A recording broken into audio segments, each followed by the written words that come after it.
Shalom, saya Vini Yurita Misa. Dalam video ini saya akan menjelaskan teori psikologi kepribadian dari B.F. Skinner.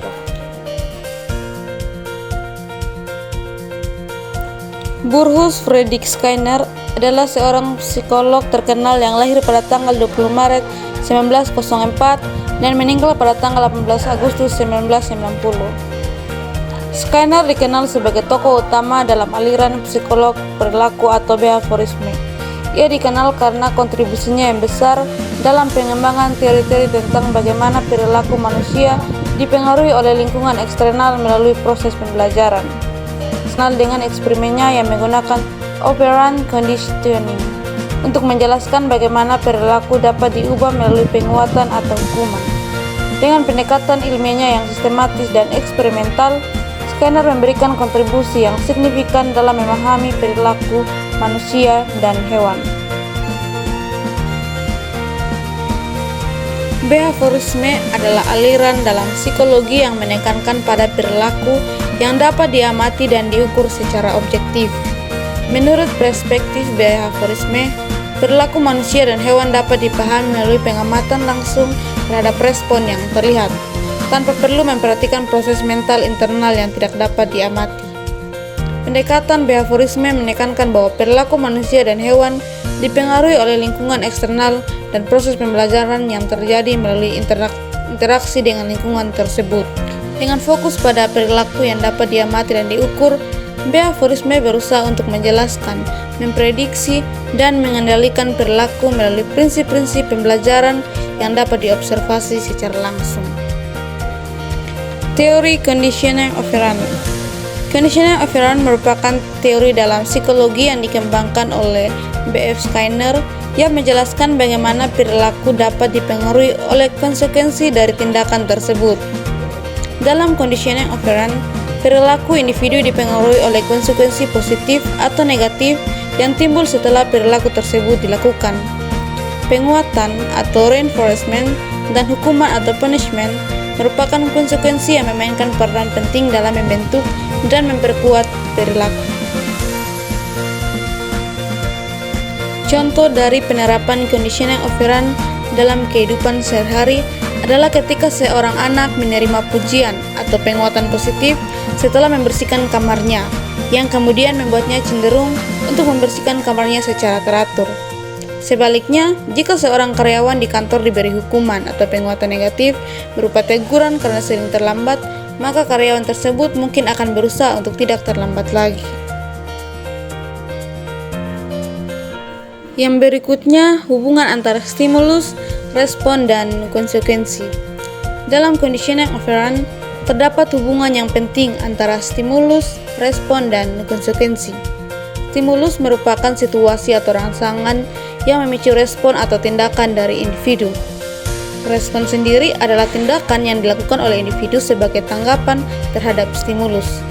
Konsekuensi adalah hasil atau dampak dari respon yang dapat berupa penguatan positif, penguatan negatif, hukuman positif, atau hukuman negatif. Hubungan antara stimulus, respon, dan konsekuensi ini membentuk pola perilaku yang dapat dipelajari dan diubah melalui peran prinsip-prinsip conditioning operant. Scanner box atau yang juga dikenal sebagai operant conditioning chamber adalah salah satu alat yang dirancang oleh Skinner untuk melakukan eksperimen dalam conditioning operant. Scanner box merupakan sebuah kotak kecil yang dilengkapi dengan mekanisme yang memungkinkan peneliti untuk memberikan penguatan atau hukuman kepada hewan percobaan yang berada di dalamnya.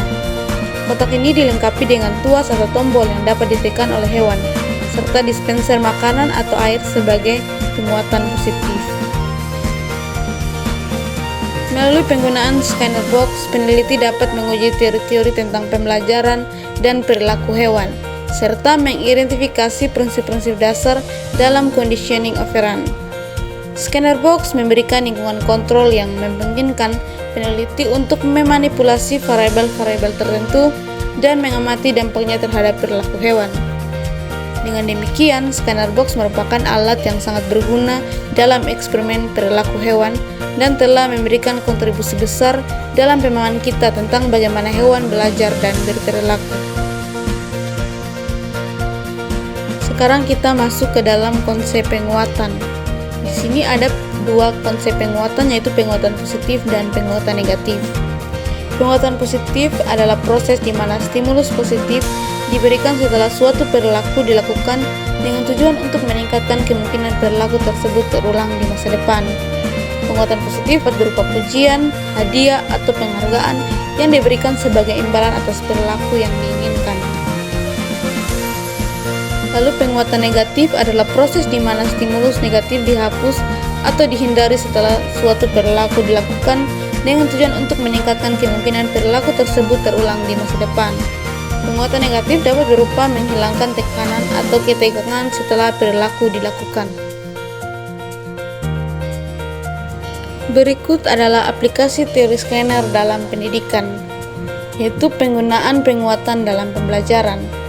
Penerapan teori Skinner dalam pendidikan seringkali melibatkan penggunaan penguatan sebagai alat untuk memperkuat perilaku positif dalam pembelajaran. Penguatan positif dapat digunakan untuk meningkatkan motivasi, partisipasi, dan pencapaian belajar siswa. Guru dapat memberikan pujian, penghargaan, atau hadiah kepada siswa yang menunjukkan perilaku yang diinginkan, seperti partisipasi aktif, kerja keras, atau pencapaian akademis yang baik. Penguatan positif yang konsisten dan tepat waktu dapat membantu membentuk dan mempertahankan perilaku positif siswa dalam lingkungan belajar. Contoh penerapan teori Skinner dalam kelas. Yang pertama, seorang guru memberikan pujian kepada siswa yang menjawab pertanyaan dengan benar di depan kelas. Pujian tersebut merupakan penguatan positif yang dapat meningkatkan kepercayaan diri siswa dan memotivasi untuk berpartisipasi aktif dalam pembelajaran. Yang kedua, guru memberikan token atau stiker kepada siswa yang menyelesaikan tugas dengan baik atau membantu teman sekelas. Token atau stiker tersebut dapat ditukarkan dengan hadiah kecil sebagai bentuk penguatan positif yang mendorong perilaku kolaboratif dan prososial di antara siswa. Dengan menggunakan prinsip-prinsip conditioning operant dan penguatan dalam pembelajaran, guru dapat menciptakan lingkungan belajar yang positif, memotivasi siswa untuk belajar dengan lebih baik, serta membentuk perilaku yang diinginkan dalam konteks pendidikan. Penerapan teori Skinner dalam kelas dapat membantu meningkatkan efektivitas pembelajaran dan menciptakan pengalaman belajar yang positif bagi siswa. Adapun kritik dari teori B.F. Skinner. Yang pertama, keterbatasan dalam menjelaskan proses mental. Salah satu kritik utama terhadap pendekatan behaviorisme termasuk teori Skinner adalah keterbatasan dalam menjelaskan dan memperhitungkan proses mental internal individu. Behaviorisme cenderung mengabaikan aspek-aspek kognitif, emosional, dan motivasional dalam perilaku manusia yang tidak dapat diamati secara langsung. Kritik yang kedua yaitu reduksionisme. Pendekatan behaviorisme cenderung bersifat reduksionis dengan menganggap perilaku sebagai hasil dari stimulus eksternal dan respon yang terkondisikan. Kritikus berpendapat bahwa pendekatan ini tidak memperhitungkan kompleksitas dan keunikan individu dalam membentuk perilaku. Yang ketiga, kurangnya perhatian terhadap konteks sosial dan budaya. Kritik juga ditunjukkan pada behaviorisme karena kurangnya perhatian terhadap pengaruh konteks sosial dan budaya dalam membentuk perilaku. Pendekatan ini cenderung mengabaikan faktor-faktor lingkungan yang mempengaruhi perilaku individu. Kesimpulan dari teori B.F. Skinner ini yaitu B.F. Skinner memberikan kontribusi yang signifikan dalam bidang psikolog kepribadian melalui pengembangan teori-teori dan psikologi perilaku, khususnya teori conditioning operant. Skinner dikenal karena penekanannya pada pengaruh lingkungan eksternal dalam membentuk perilaku individu, serta penggunaan eksperimen laboratorium seperti Skinner Box untuk memahami proses pembelajaran dan perubahan perilaku. Konsep penguatan positif dan negatif yang dikembangkan oleh Skinner menjadi dasar dalam memahami bagaimana perilaku dapat dipengaruhi dan diubah melalui konsekuensi yang timbul. Demikian hasil video saya tentang teori psikologi kepribadian dari Skinner. Semoga video ini dapat memberikan manfaat. Terima kasih. Shalom.